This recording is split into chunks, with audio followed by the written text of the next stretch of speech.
Humankind is a truly remarkable thing. As a species, we've accomplished some amazing feats. 1886, the first car ever built. Or how about July 20, 1969, the first man to step foot on the moon?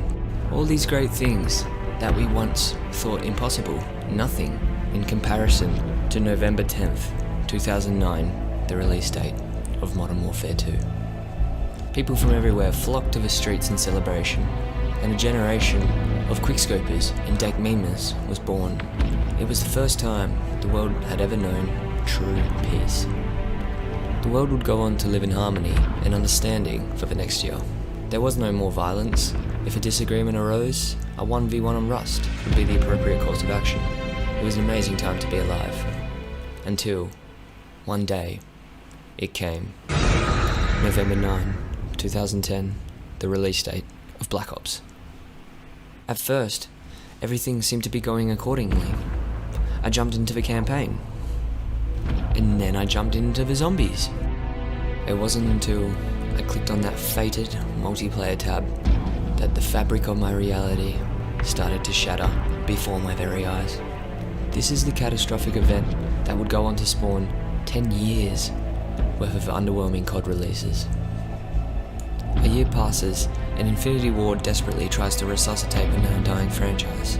But the damage was already done, and the corpse was already cold, and COD would go on to become mega average. During the year of the Great Drought, Activision would shamelessly display the now rotting corpse of the Call of Duty franchise in front of us, teasing a better tomorrow, but always disappointing in the end, until 2019, a glimmer of hope is born. Infinity Ward announces a reboot of the Modern Warfare series, with a release date of October 25th, 2019. Now, after a grueling wait and a huge fuck-off download, I am now able to play, and I'm asking myself, does it fill the void that COD left in me all those years ago? And to put it quite simply,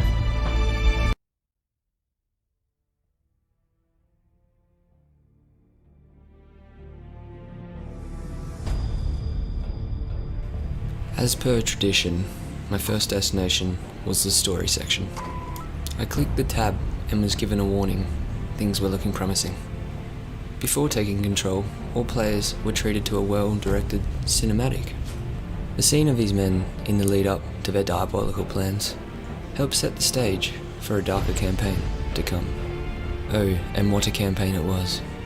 Complete with a cohesive story, shocking scenes, and likeable characters, new and old alike.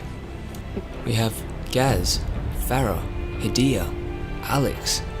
So many amazing characters, yet they all pale in comparison to the great Captain John Price. We just did. Price makes his legendary return to the franchise, sporting a new voice actor and a pair of extremely dreamy eyes. He will serve as a mentor of sorts as you journey through the campaign. He will provide a stern yet reassuring presence, almost like a father, if you will. A father that would go on to have millions of men all around the world questioning their sexuality. Oh, but the fun didn't stop with the characters. No. We had smarter AI, unpredictable situations, and an ending that promises a bright future for this series. This was shaping up to be a truly remarkable campaign.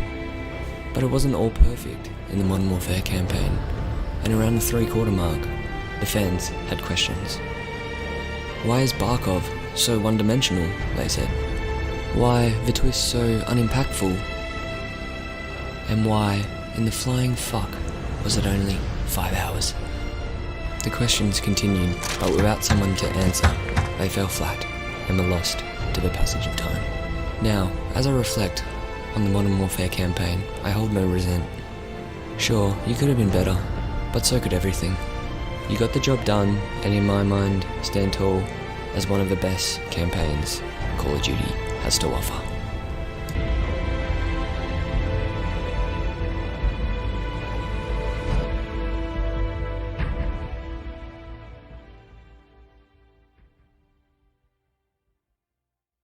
After After completing the campaign, my next stop was Spec Ops. It was important for me to try out everything before I dived into the never-ending pit that is the multiplayer. So, I booted it up, and the events that followed would go on to traumatize me forever. The warning signs started at the menu. What a small mission count, I said to myself as I continued to boot up the game. And once I started, the truth began to unravel. This was not Spec Ops. This was an imposter, similar in name alone. How could this happen? This is an absolute train wreck. I did some digging, and what I found shocked me to the core. In an attempt to cut development costs, Activision deployed their AI Vicky to create Spec Ops. But there were massive oversights in Vicky's programming. And the result? A disaster of immeasurable scale. Without a real, reasonable human brain to guide her, Vicky would spawn enemies all around the player in a vicious attempt to artificially inflate the difficulty. Vicky was also in charge of designing the maps, using her sophisticated scan technology. And in an attempt to make the maps more realistic and believable, she neglected the gameplay. And what we ended up with was a huge city where we got shot from every conceivable angle. As I think back to the old days of Spec Ops, I remember unique encounter design with thought and care put into how it might play out.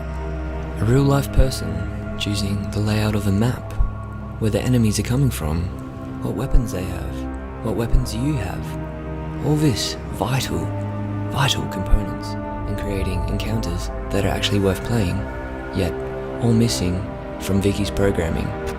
And the end result is the most disappointing offering we've ever had in COD history.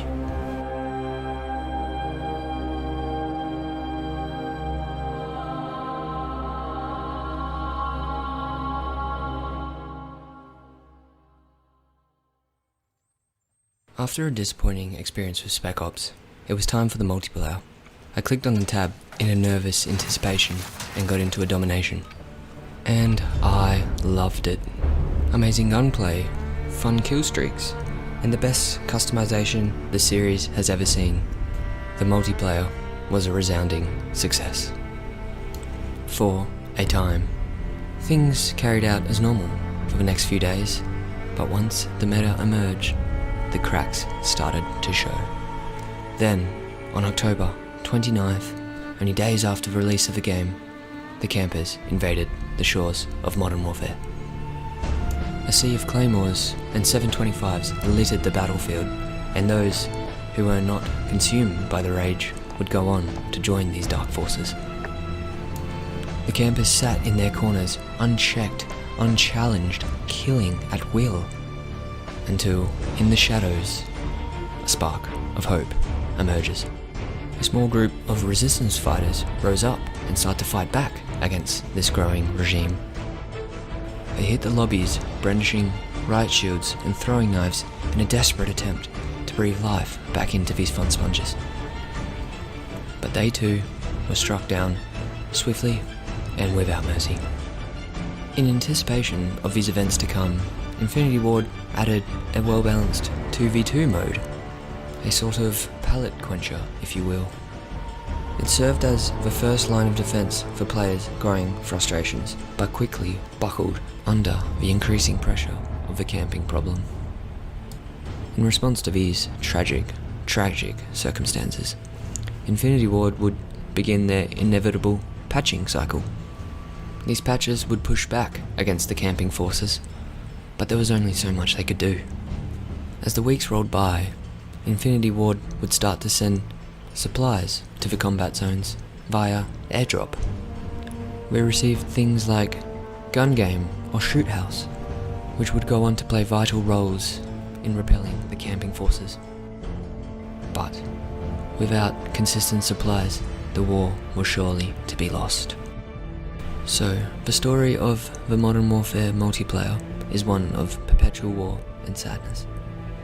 And even to this very day, the conflict still rages on.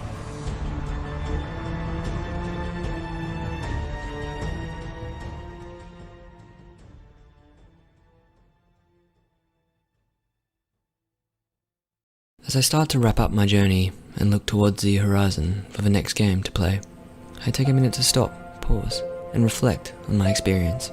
Was this as good as Modern Warfare 2? Absolutely not. But it was never going to be. The context has changed, and it's just an impossible comparison to make now. This genre has been done to death for the last 10 years, and it's as if I'm somewhat desensitized, somewhat jaded to the chaos of battle.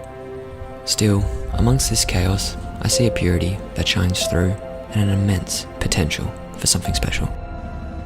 Though, a serious look at map design is needed, with some consideration for all playstyles. Also, what happened to the unique and vibrant settings of the past entries?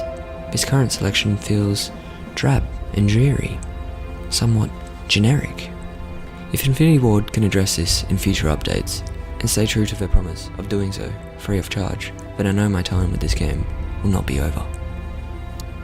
So, with all that said, thank you, Modern Warfare. You will never be the same, but this time, you were good enough.